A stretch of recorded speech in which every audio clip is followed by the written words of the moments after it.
Nerd Boxers, and welcome to another episode of the Popcorn Confessional News. And on this episode, we are talking about Jason Lives again on the big screen. The Strangers is set to get a trilogy. The slasher revival continues with a new face. Caster Creeley is set to slash his way onto our screens in 2023. Neve returns to horror, sort of. And then Neve doubles down on why she left Scream. Before we begin things, it is our quest for 5,000 subscribers, and you can help us get there. That's right, you can help us get there, right? This isn't Watch Culture or Watch Mojo or BuzzFeed or any of those other channels that have hundreds of thousands or millions of subscribers that you click on and you subscribe and you follow their channel. This is a indie channel that you can help build to get us to 5,000, and then you can say, hey, I helped those guys get them there. And when you're doing that, you need to like the videos that you're watching, drop a comment in there, because when we hit 100 likes and 100 comments on a video, guess what? We're going to be giving away some free stuff. That's right, we have a bunch of movie theater swag that's come out over the last year. Posters, coloring books, comic books, pins, even some tigers, lions, and bears. Oh my. Okay. And when we choose that person that wins, they'll have their choice of whatever the items that we have in that category range. And if you don't know the category range, you need to go watch the news video before this one, because we talk about all the cool things that we're giving away, including straight from the UK, only available in the UK. You can't get it here on an airplane if somebody you know is going there. So, this box of Scream, or Strawberries and Scream, is going to be given away when we hit 5,000 subscribers with 5 signatures, I guess, according to my wife. And one of the videos. Possibly. Yes. So, there's at least 2 guaranteed. Yes, my wife in one of our upcoming videos said, hey, let's go for 5 signatures for 5,000. And I was the one that couldn't give away $500 for 1,000 subscribers. So help us get us there by joining that quest, liking, and adding comments. And if you're not subscribed, please do. But let's jump into the news. It has been 13 years since we have had an official studio release of a Friday the 13th movie due to the franchise being involved in a horror story of its own legally, where Sean Cunningham, the original movie's director, and Victor Miller, the original movie's writer, have been fighting over who gets control of the franchise. A recent settlement has divided the franchise in a weird way. Yeah. You almost need a scorecard to figure out who's on first here. Because Miller he almost really gets everything. If you think about it. Yeah. So he gets everything in the first movie. He gets Jason's origin. He gets Camp Crystal Lake. He gets Jason's mom, so Pam Voorhees. He gets Jason's name, which that one's a little baffling. And then he gets Kid Jason. And then the other side gets the title, Friday the 13th, Adult Jason, and then the hockey mask and the machete. So I guess Miller got custody of Ari Lehman in the divorce. Mm-hmm. This week, Roy Lee, producer of It Parts 1 and 2, The Ring, Poltergeist 2015, and Blair Witch 2017, Roy Lee met with Bloody Disgusting's The Boo Crew podcast. While promoting his latest film, Barbarian, he revealed a minor nugget of news on Friday the 13th. That one is something that I would love to talk about. You may be hearing something by year's end on that front. As you may recall, Bloody Disgusting had reported Roy Lee's involvement in the Friday the 13th franchise way back in 2018, with Lee and Doug Davison's Vertigo Entertainment attached to produce an iteration of the franchise that was also set to be produced by LeBron James and his Spring Hill Entertainment. Yeah, when I heard that, I was not excited when I heard, oh, LeBron James getting involved in Friday the 13th. Now, don't know much about him outside of basketball. Maybe he's a huge horror fan.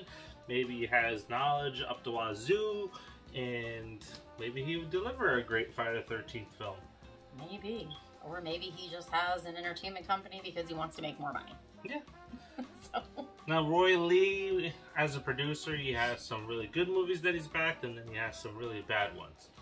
So I'm a little nervous about where this is going, if it's going anywhere. Yeah. So I would say take it with a grain of salt, just like the announcement that was made with LeBron James a few years back. Mm-hmm. And hopefully we'll get something. Are you excited that maybe we're a half a step closer to getting another Friday the 13th film? And if you can't wait to see Jason, remember there's a lot of great fan films that are out there on YouTube. Some of them that are almost better than every single movie in their franchise. And then of course, you have Jason Brooks' Vengeance Bloodlines Part 2 coming in October. So at least you'll have something to fill your Jason needs until we actually see him on the big screen. Yeah. Roy Lee has also revealed on the podcast the fate of Dollface, Pinup Girl, and Man in the Mask.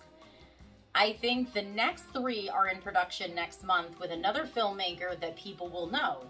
We also mentioned something similar like this was filmed for Netflix with one filmmaker, and that was Fear Street.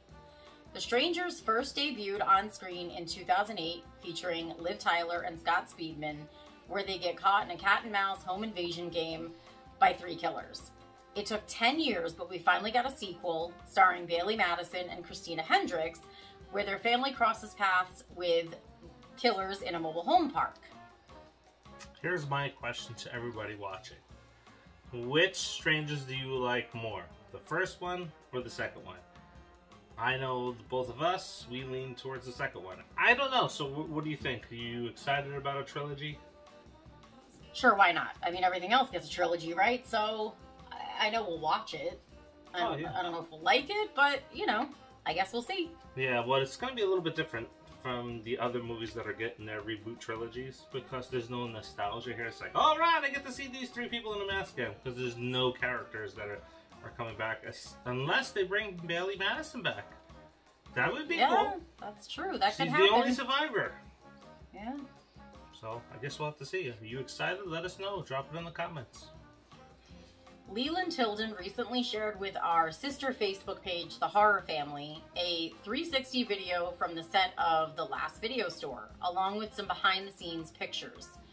Physical media fans rejoice. The Last Video Store is coming and is a love story to not just physical media, but to VHS itself. The Last Video Store is about a young woman who is unknowingly in possession of a legendary cursed tape, takes a collection of old videotapes to a video store. She and the store owner reawake its curse and bring to life Castor Creeley from the Beaver Creek Massacre films, who then wreaks havoc on all who are in his path. The Last Video Store will be brought to us by Bluefinch Films. Wow. So, we've taken the hockey mask slasher killer to the next level. Especially since his weapon is a goalie stick, and it has 2... Like Casey Jones? No, but better. And he has 2 hockey skates attached to the bottom of that hockey stick, so it makes an ultimate slasher weapon. That's unique upon itself. It's pretty cool. So he's not just grabbing a knife or a machete or anything else that's been used before, so it's an original weapon. And this looks like it's going to be something really special. The Red Cross has launched a new campaign with Neve Campbell, showcasing the tropes and cliches of a horror movie and the many ways blood is spilled in them due to a shortage in donations this year. The ad campaign shouts Sydney, and it's a fun watch. Yes, and by Shout Sydney, we mean that it is all over this, including the mention of stab. Definitely. Now, while it isn't the return to horror that we would like to see her in, but it is a great ad, and it is for a great cause. Yeah. And if you haven't had a chance to take a look at it, go watch the full ad over at the Red Cross, and donate some blood if you can. Lots of people need blood, whether they're fighting cancer, or giving birth, or, say, potentially getting stabbed. 50% of Americans like watching blood get spilled in horror movies. What's scary is that only 3% donate it. When was the last time you donated blood?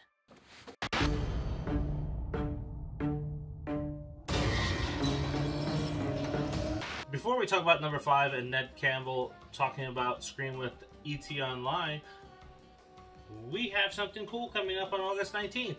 That's right, it is the Season 2 finale of Donna Jean's Coffee House of Horror, and it is live at 7 p.m. Eastern, and it features Nancy Ann Ritter and Lenora Scelfo, who is the girl in the bathroom and the cheerleader in the bathroom. This is their first interview together, and we have it exclusively live, as mentioned. So tune in and you can comment, ask questions, whatever you want to do.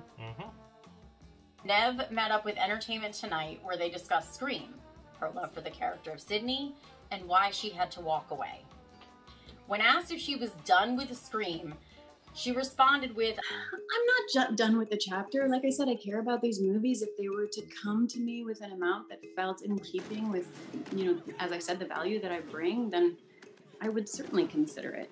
I wish them well. It was just unfortunate. It's not how it should have gone, And my feeling truly is, had I been a man in this franchise, 25 years, 5 movies, the offer would have been very different. She was then asked if she would be in another horror film. No, not really. I feel like if you've done sort of one of the best with the best director, why would you go backwards? All said. Yep. As we've talked about on this show and on 5 Things, she is the ultimate final girl. She is the peak, right? Jamie Lee Curtis, yeah, okay. You can say that, but she's been in every single movie. She's a strong female character. She handles her business, and without going crazy and having to take off 40 years to do it. So just pay the damn girl. Well, exactly. And I never understood the whole Jamie Lee Curtis is like the final girl, because how does she handle it? She hides in closets. She screams and has temper tantrums on the floor. How is she the final girl? I mean, Neve, come on. Sydney kicked ass. I think what we need to start with this video is the hashtag Save Sydney. Yes. Right? Hashtag Save Sydney. Absolutely. Because it sounds like she is more than willing to come back. Yes. As we talked about in our early theory episodes that we were putting out right after the part 5 came out, she doesn't need to be in this one a lot, right? No. She can be in at the end to set up the final battle at the in part 7, right? So that would be perfect. Yeah. So pay her the money that she is due, bring her back, small part, announce it, celebrate that she's coming back. Don't leave it as a surprise, because my God, if she is coming out again saying, look, I'm not getting the respect and the pay that I would be if I'm a man, and then you show up in the film, that's just bad for everybody. Yeah. So don't do that. Just pay her, announce it, and move on. We all know she's worth it. Damn it, you know she's worth it. Just pay her what she's worth. Yep. Hashtag Save Sydney. I think that works. Yes, I like that. I think we should. That should start trending. Hashtag Save Sydney. Yes. And so what is your thoughts? Where do you stand on the Sydney debate? I know we've seen a lot of mixed things where people are like, it's Scream, we're good to move on. Oh, nope, you can't have it. It's pretty divided. I know what we had talked about a few videos ago, that we're not really going to dive into the Scream news as much, because there are people that are out there hiding under garbage cans or behind dumpsters, taking pictures, and they're releasing some really spoiler-tastic stuff that I don't want to spoil my experience, and I'm not going to relay that news to spoil your experience. Yeah, and exactly. So obviously, if we're doing any shows about Scream, we have to do our research, which means then we might get spoiled, and we don't want that for us or for you. Yeah, it was only fun with Spider-Man No Way Home. Just seeing where Toby and Andrew were for those films. Yeah, that was fun, especially because they were really like eluding. They were trying to be like very elusive and like, oh, I can't. I'm not in it. Like, absolutely not. So, Yeah, and this weekend for us is Monster Mania. As we mentioned really early on, it is somewhat Scream heavy because there's been some moving around of people because of filming obligations, like Neve Campbell, like Skeet Ulrich, and like the person that played Officer Judy that I don't remember her name. Marley Shelton. Yes. So there is David Arquette, there is Matthew Lillard, and a few others. Jamie Kennedy, W. Earl Brown, Lee Waddell. And there will be a Q&A, which we will be attending. And if we get anything, you may get a very quick news drop from the hotel. So you won't get to see the scene, but it'll be because some key information came out and we'll drop it first. Yeah. And we always get good seats for the Q&A because we are VIP. So we always try to get there early and be in the front row. Yep. Anyway. Don't forget to like, subscribe, and share. Yes, and don't forget, it is the quest for 5,000 subscribers, and you can help us get us. Yes, you can do this. We can do this. Yep. Until the next. See ya. See ya.